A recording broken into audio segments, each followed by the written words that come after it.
सर्वांना जय महाराष्ट्र. तर माझ्या व्हिडिओमध्ये आपलं स्वागत आहे. तर मी मिस्टर PK ब्लॉगर. तर आजचा व्हिडिओ काढतोय की मी जे कोणी आपलं दुबईला येत असेल किंवा येण्याचा विचार करत असतील त्यांच्यासाठी हा व्हिडिओ आहे.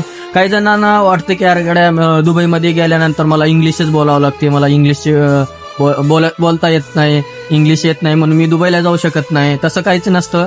इथं मला पण इंग्लिश वगैरे काही जमत नाही. मी पण इथं तुटकी मुटकी इंग्लिश बोलून काम वगैरे भागतो इथं. तर त्यांच्यासाठी हा व्हिडिओ आहे की मित्रांनो, इथं पोटा पाण्यापुरती इंग्लिश आल्याने बस झालं आणि इथं सर्व देशाचे इथं काम करतात. इंडिया, पाकिस्तान, नंतर बांगलादेश, नेपाळ, नंतर श्रीलंका. आपल्या इंडियामधलेच जिथं आता मी जिथं काम करतो ना, सगळे हैदराबादी लोक असतात. हैदराबादी, नंतर पंजाब, नंतर महाराष्ट्र. मी महाराष्ट्राची माझ्या जेवढे कॅम्प आहे ना, कॅम्पमध्ये एकटाच माणूस आहे मी महाराष्ट्रीयन. मला इथं मराठी माणूस अजून भेटले नाही. दुसऱ्या भरपूर ठिकाणी आहेत दुबईमध्ये. आणि दुसरी गोष्ट म्हणजे केरलावाली पण असतात इथं, आणि राजस्थान, केरला हे सगळे, बिहार वगैरे इथं येऊन काम वगैरे करतात. त्यांना पण मराठी वगैरे जमत नाही. मी माझ्या भाषामध्ये व्हिडिओ वगैरे काढतोय, त्यांना समजत पण नाही मी कोणत्या भाषेत व्हिडिओ वगैरे काढतोय.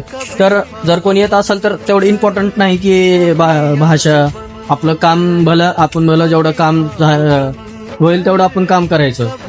आणि दुसरी गोष्ट म्हणजे त्यांना वाटत असेल मला इंग्लिश जमत नाही, इथं आल्यानंतर सगळं जमतं. इथं दुसऱ्या कंट्रीचे माणसं पण सोबत असतात, त्याने समजावून सांगतात. त्याला समजत नसेल तर जे आपलं इंडियन माणूस असेल या नेपाळी माणूस असेल, ते काम करते वेळेस त्यांना समजावून सांगेल तुम्हाला. तर काळजी घ्यायचं नसते, चलत असतेच, फक्त काम भागलं बस झालं एवढं असतं इथं. आणि इथं येत असलं तर त्या मित्राला पाठवा, व्हिडिओला लाईक करा, सबस्क्राईब करा.